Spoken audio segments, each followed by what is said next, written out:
Pastel 2, Dilute 2, Violet 2, Dan Follow 2, Pale Follow 2, Dark Eyed Clear 2. Aba, nakarinig na ba kayo ng ganaon mga kaibon? Dominant Pied 2, Slaty 2. Aba naman. Sigurado hindi nyo pa narinig yun, ha? Hindi nyo maikakaila yun. Pero, abay palasak na, naririnig nyo na maya't maya, Bluetooth. Merong Bluetooth. Syempre, ikaw, pag bago-baguhan ka lang, ano yun? Ba't siya lang ang may 2? Yung ibang mga mutation, parang walang 2, siya Bluetooth. Ayun, talagang may hiwagaan ka. Kaya ito po mga kaibon, yung ibang mga veterano siguro hindi pa masyado ring nagegets to, pero karamihan malamang alam na nila. Pero ito talaga pang newbie ito, kahit siguro ako nga nung una tong sumulpot tong issue ng B2, sabi nila throwback ang tawag nila hindi na ngayon ginagamit yun kasi nga may paliwanag na. Ako mismo nagsabi noon na hindi mangyayari yan, walang ganyan. Ito po yung sinulat ko 5-6 years ago. Kasi marami na nagtanong yung article pa lang ako, di pa ako nagbablog. Sooner or later, ang dami nag-comment dun sa vlog ko. Sir, nangyayari po yan. Kahit saan po kami magpunta, may nangyayaring ganyan Ang daming throwback. Sabi ko, teka, para namang imposible magsinungaling kung mga 10, 20 na yung nagsasabing breeder o 30 breeder na nagsasabi na naranasan nila itong throwback na to. Para kakong imposible na. So, ayun po yung sinasabi ko mga kaibon. Ang theory po ng color genetics, sa inyo po nakabase yan, sa experience nyo. So, ako nagsulat ako, sabi ko, imposible yan throwback, may paliwanag yan, hindi yan throwback or something. Dahil sa dami nung nagpatotoo na mga Pinoy breeders at lumalabas din sa mga international breeders. So sabi ko may paliwanag to. Ayun, binago na natin ngayon. Sabi ko hanapan natin ng paliwanag. Ibig sabihin po mga kaibon marami rin pong theory sa color genetics na kahit sa libro nyo makita, pwede pong mabago. Depende po yan sa mga resulta ng mga parisan nyo o mga breeding programs nyo. Ayun po, kaya nga po sinasabi ko pa ulit-ulit, ulitin ko na naman, hindi pwedeng sabihin na, sa libro lang ang kaalaman yan. Kasi nga po, yung libro, naisusulat, almost 80% ng naisulat sa libro, tulad nung kay Dirk Van den Abil na Lovebirds Compendium, kinikwento niya kung ano yung mga breeding program na nag-document at ipinasa sa kanya yung documentation. At doon niya binasihan kung anong klase ng mode of inheritance, yung mga binanggit niyang color mutation. Galing din po sa mga breeders. Hindi po nahihiwala yung libro sa experience ng mga breeders. Linaw, di ba? Sige, balik tayo sa Bluetooth. Ngayon, ang Bluetooth po. Bakit siya magkakaroon ng Bluetooth? Tuloy, yung original na blue, tinawag ng blue one.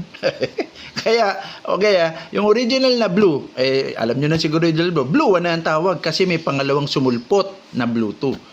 So, anong paliwanag ng Bluetooth? Una po mga kaibon, hindi na ako magpapakita. Siguro na magpakita na lang tayo. Hindi ko na sana papakita phenotype ng Bluetooth. Sasabihin ko na lang na parehong-pareho sa Blue One. Papakita na rin natin. Ito po ulitin natin kung ano ang phenotype ng Blue One o yung original na blue, parehong-pareho ang Bluetooth. Ulitin natin walang pinagkaiba ang itsura o phenotype ng Blue One sa Bluetooth.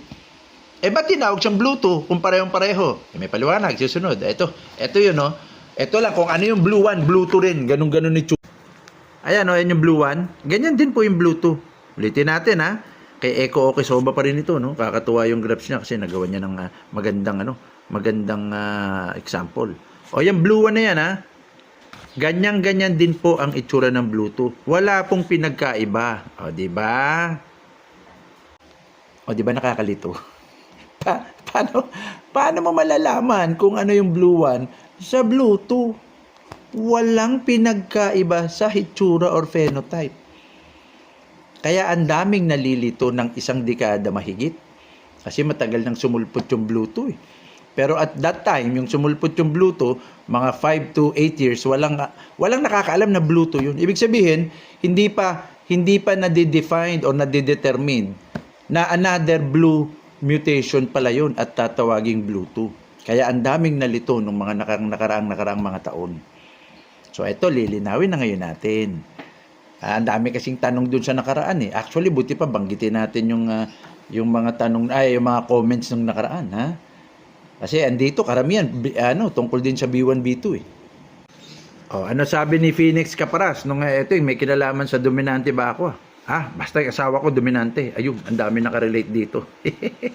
AR Coms, ang ganda po ng paliwanag mo, sir.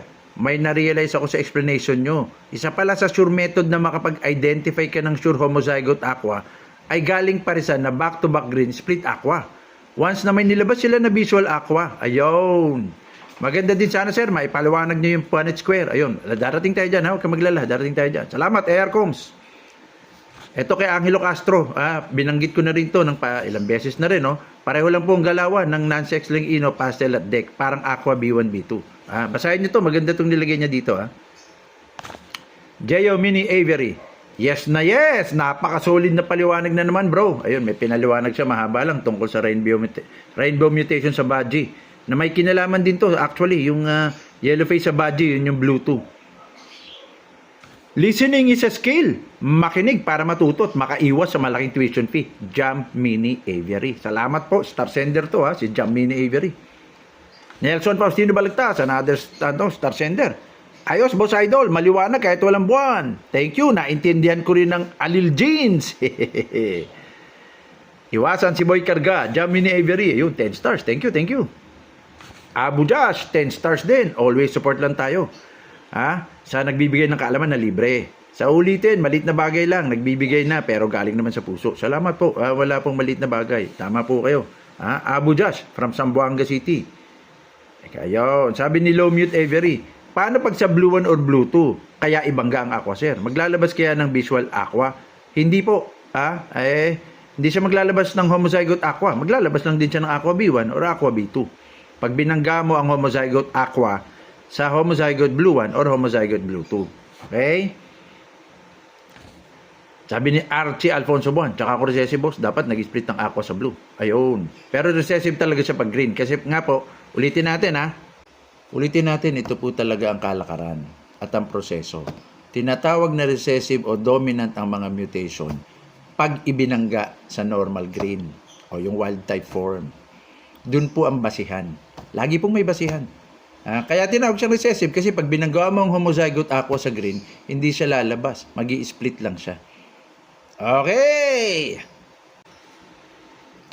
Sabi naman ni ACC Avery, galing naman sir, pinagpares po ba ang parehas na B1, B2 kahit hindi aqua, napusyaw din ba? Papaliwanag na natin to, papunta na tayo dito sa B2. Hernani Villamaria de la Cruz, maliwanag na sir ngayon. May nagsabi po kasi sa akin dati na MOI ng aqua ay dominant sa blue, then recessive sa green. Yan pong explanation nyo, ang eksaktong paliwanag. Nice naman, Hernani Villamaria de la Cruz. Salamat, naku po, salamat. Oy, ang ganda naman ng pinakita rito ni Jamini Avery. Deck Ino Aqua Opa B1, Deck Ino Aqua Opa B2, Aqua B2 Opa Ino. Mukhang nahuli na niya kung paano mag-ID. Ito po yun, Ito, ang ganda ng ID niya. Ito, Ino lang po ito. Hindi po ito Deck Ino. Pag may Deck Ino na nakakarga, black po ang mata. Kaya tama siya, Deck Ino tong tatlo na to. Ito, tinawag niya lang na, teka, ano ba to? Parang Aqua Opa Ino ba? Tama ba? Ano niya? Aqua B2 Opa Ino. Ayun. Galing. Jamini Avery yun, Figura Alvin, sir, Aqua B1, Aqua B2 ang parisan. Ayun, tama yung nilagay niya rito. 100% yung sagot niya rito. Gagawin din natin ito mamaya. Edel Chris Banag, nalito ako sa B1 at B2. Pagkakaalam ko, B1 is far blue, di ba? Ayun, lilinawin na natin ngayon. Lilinawin na natin yan. Edel Chris Banag. Marlon, recessive sa green, dominant sa blue. Di naman kasi na-split ang blue sa blue. O nga naman. Thank you, Alan De Torres. Sa Jameson, paano po yung anak ng visual aqua at ang normal blue na hindi visual aqua normal? Medyo naguluhan ako rito. Ulitin natin, kaya sabi ko, kapag sinabi mong visual aqua, homozygote aqua bang ibig mong sabihin? Ayun, kinaklarify lang na. At pag sinabi mong normal blue, ano ba siya? B1 or B2? Kasi hindi na po natin. Ayun, ulitin natin. Pag nag-ID ng ibon, hindi na po pwede nating banggitin na blue lang. Kunwari, sasabihin nyo, opaline blue. Kasi pwede ring Blue 2 yun. Kaya dapat dagdagan na natin. Opaline Blue 1 ba yan? Opaline Blue 2 ba yan? Lagi nang may kasabay, Blue 1 or Blue 2. Magkakalituhan kung Blue lang po lagi ang i-ID nyo. Okay. Bakit po sinasabi nila na hindi split sa Aqua? Ayun. Papalawanan natin ito. Alan de Torres, ha? Richard Salazar, Jeffrey Celeste, Aqua recessive sa green, dominant sa blue. Co-dominant po, co-dominant sa blue. Jeffrey Celeste, yan. Maynard De Jesus Perfina, ay ganda naman. Blessed evening, Prof. Maynard, shout out. Ian Bernardino, yung laging gusto magpaliwanag sa Aqua. Sana luminaw na po, ha. 50 stars from Ian Bernardino. Sana luminaw na, bro, ang galawan ng Aqua para sa'yo. Errol Fernandez Intong. Paano pag Aqua B1, ipagpapari sa B1, B2? Lalabas pa rin ba ang Aqua B1? Tama po, mamaya papakita natin yung mga ganyang parisan. Lalabas ang Aqua B1. Ang pinaka-the best po, gamitin nyo yung joke na, yung pinangalanan nating, joke lang ha, pinangalanan nating Abacus method ha, and in a jokingly way. Pag ginawa nyo po yun, gawin nyo po yung Aqua B1 at B1 B2, gets nyo kagad kung ano lalabas ha. Urlen Oblinal, interesting, sa Aqua B1 tsaka Aqua B2. May pagkakaibang kulay, may identification. Pero sa Blue 1 tsaka Blue 2, pag homozygote Blue 1 ha, tsaka Blue 2, walang pagkakaiba sa phenotype. Ayun. Louie Yang naman. Shout out Sir Nelbe. Nueva Ecija, legendary birds enthusiast ha. Chairman po natin ha, chairman ng Nelbe, si Louie Yang ha. Louie Gakusan, hello Sir. Tanong ko lang po, sana kung ano pinagkaiba ng blue deck at green deck. Susunod na ito ha, ipipila natin to sa dami nung nagre-request na gustong ipa-vlog. Louie Gakusan, isusunod natin to sa mga susunod ha. Sol Benedict, yun, Frank De La Peña, shout out po sir from Badjan, Cebu. Ba si Frank De La Peña from Badjan, Cebu pala ha? Shout out. Ben Makaya, clear. Francis Moreto, Sir, good PM. Ano po ba ibang mga mutations na ko alil? Ayun, sinabi ko na nga, no? Pastel or dark-eyed clear at Ino. Parang ang kalakaran nila ay pareho sa Aqua B1 at B2. Pastel, Deck at Ino. Okay? Jeff Tom Guerra del Rosario, Chris Bunda, Jones Eslao, John Ray Lopareño. Ito si JND Noah Ivory. Sir, bakit po yun sa tropa ko may pair na Aqua B2 o Paino times Lutino, split par blue, nag-anak ng Aqua B2. Ito nga po sinasabi ko mga kaibon eh. Hindi na rin po tayo ngayon pwede. O, malilito po kayo pagka ginagawa nyo split par blue. Ulitin natin ha. Malilito po kayo pag ginagamit nyo pa rin ng split par blue. Dapat po banggitin nyo kung split B1 ba yan or split B2. Wala po kasing split B1, B2. Kasi lalabas kagad. Palitan nyo na po. Wag na po kayo maggamit ng par blue. Either split B1 ba yan? Split B2 ba yan? Split aqua ba yan? Kasi aqua pa, ano rin yun, partial blue din po. Iwasan na po natin para hindi po tayo magkalituhan. Kaya ang tanong ko nga ang sinabi ko nga rito eh, malamang hindi split par blue ang Lutino mo. Split malamang sa B2 kaya nag-anak ng Aqua B2. Ayun. Ayun na naman si JND Noah Every ha. Pinaliwanag na rin naman natin ito. Archie Alfonso Buwan, recessive sa green, co-dominant sa blue. Co-dominant sa blue, Archie Alfonso Buwan. Sorry. Kung recessive ang Aqua boss, bakit walang nagbi-visual sa green? Baka yung green mo hindi split sa Aqua. Kailangan ang parisan mo back-to-back na green split Aqua at maglalabas siya ng visual Aqua. Ayun na, ito pa rin. Another example na naman to ha. JND Noah Avery. Meron daw siyang Aqua B1, kinasa niya sa Crimino Opa. Naglabas din po ng Aqua. Okay? So pag sinabi mo bang Aqua, Aqua homozygote, kasi Aqua lang sinabi mo, hindi Aqua B1 eh. So sinasabi mo, Aqua homozygote ba? Kung Aqua homozygote 1, yung Crimino mo, lumalabas na Aqua Ino. Ulitin natin ha. Yung Crimino mo, either Aqua Ino, or Aqua B1 Ino, or Aqua B2 Ino. Ayun na naman mga kaibon, Crimino, hindi po iisang mutation yan. Hindi yan base mutation. Ito na naman. Sa mga nakakasunod, yung binabalik-balikan yung vlog natin, ilang beses ko na puntong na vlog at pinaliwanag ang hitsurang Crimino yung phenotype na Crimino, hindi po single mutation. Kaya nga madalas ko na pong binabanggit. Ito na naman, mangungulit ng konti. Palitan nyo na po yung Crimino. Kung kaya naman, kung alam nyo naman. Palitan nyo kasi pwedeng ang Crimino nyo, pwedeng Aqua B1 Ino. Pwedeng Aqua B2 Ino. pwedeng B1, B2 ino. Ang mga lumabas na unang krimino po mga kaibon, B1, B2 ino kasi naunang lumabas ang B2 sa ako eh. Kaya yung mga naunang krimino, sabihin natin 5 years ago, 7 years ago, B1, B2 ino po yun. Tatlong kombinasyon kagad. Heterozygote B1, heterozygote B2, homozygote ino. Ayun, magagamitin na natin yun para mas mabilis ang pasok. Heterozygote B1, heterozygote B2, homozygote ino. Yun ang mga krimino nung nakaraan. Pero krimino din ng datingan, nag-iiba-iba lang ang shade. Aqua B1 ino, krimino din. Aqua B2 ino, krimino din, nag-iiba lang ang shade. Even aqua homozygote and homozygote ino, krimino din, nag-iiba lang ang shade ng pagka-dilaw at yung mask nag-iiba-iba ang shade. Pero mala phenotype na krimino. Kaya, pag nag-ID po kayo ng krimino sa ngayon, malilito po kayo pag hindi nyo talaga binanggit kung anong genotype ng krimino. Anong klaseng krimino ba yan? Aqua B1 ino ba yan? Aqua B2 ino ba yan? B1 B2 ino ba yan? Aqua homozygote, ino homozygote pagkakrimino niya? Ayun, ang dami po mga kaibon. Ha? Kaya para hindi malito, gamitin nyo na yung ganun. At tamang identification. Okay? Ang dami na, sorry, baka po na-overload na kayo sa sa tawag dito sa information overload. Mabuti pa, mabot na kasi ng 16, baka mabot ng 20 minutes. Tatapusin ko lang tong mga comment nyo. Ibang vlog na naman yung tungkol sa B1, B2 o yung paliwanag ng Bluetooth. Para po hindi kayo maumay kasi ang daming comment. Nakakatuwa naman, ang daming comment at marami natututunan. Iwas lang tayo ng information overload. Ito kay Joric Padua. Sabi ni Joric Padua, Sir, na-split po ba ang aqua kapag ang inanak nila ay blue or par blue? Ito na naman.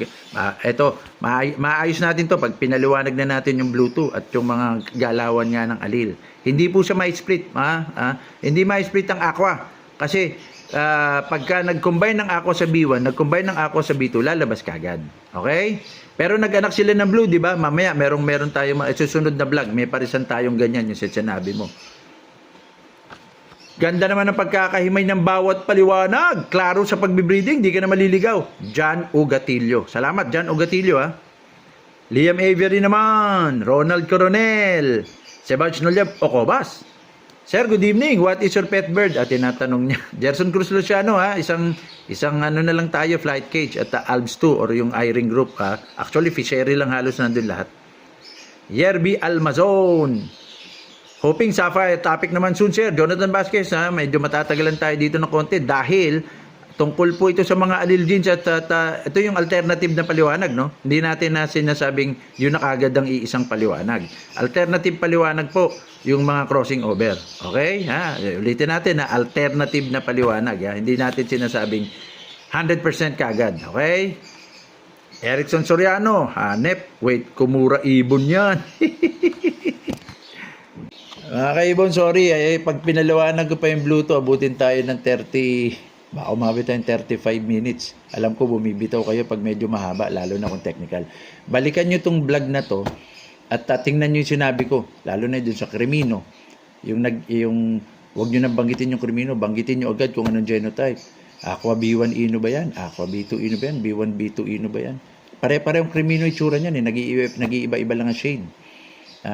Yung par blue, hindi nyo na po, please lang, baguhin na natin, wag na tayo mag-split par blue, kasi marami pong par blue. Ang par blue pwedeng B1, B2, actually yung aqua B1, par blue din po ang phenotype niyan partial blue. Aqua B2, maituturing ding pa under sa kategory ng par blue. Kaya pag nagsasabi kang split par blue, malilito ka. Kasi it's either B1 split ba yan sa B2, split ba yan sa aqua. Yung mismong homozygote aqua. Ito po yun. Buti pa para magkaliwanagan. Ayan po, yung mismong homozygote aqua is actually under the category of par blue. Par blue din po ang tawag diyan kasi partial blue nga, di ba? Hindi talaga siya blue kaya greenish blue. Greenish blue. Kaya par blue din po iyang aqua, homozygote aqua. Kaya pagka nagsasabi ko yung split sa par blue, anong klaseng par blue yun? Marami po. Kaya malilito kayo. Kaya sabi nila, Sir, split par blue, naglabas ng ganito, naglabas ng ganon. Naglabas ng B1, naglabas ng B2. Kasi nga po, dapat iwasan na po natin yung split par blue. Okay? At hindi na i-split ang split B1, B2. Kunwari magsasabi ka, green, split B1, B2. Hindi po yun kasi lalabas nga kagad. Allele genes allele genes. Kaya pag nag-combine ng B1, B2, lumalabas kagad sa itsura. Okay? Ayun ang nakasanayan ng tawaging par blue. Ito, andito nga pala yun, no? O, ito. Ayan po mga kaibon, no? Ito po yung traditional o yung mga nakaraang taon, mga sabihin natin, 5-7 years, tinatawag niyong par blue.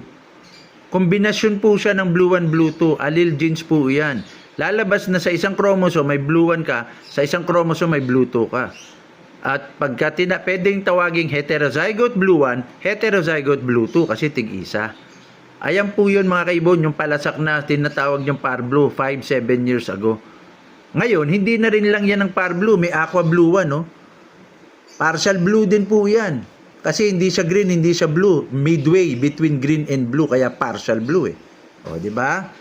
Puro partial blue yan. Pati itong homozygote aqua, partial blue din po ito. Par blue din po ito. Under sa category ng partial blue. Kaya wag na po natin gamitin yung partial blue or par blue. Meron po ako mahabang vlog nito almost 2 months ago. Umabot na nga po ng 1,000 likes. Tsaka ilang views na yun, 40,000 views na eh. Balikan nyo po yun. Maintindihan nyo po yung sinasabi natin lalo. Salamat. Ayun pa mga kaibon. Tapusin na natin. 21 minutes na eh. Yung susunod na vlog, susunod ko kagad. Papaliwanag natin ng Bluetooth para lang hindi information overload. Salamat. Hasta la vista.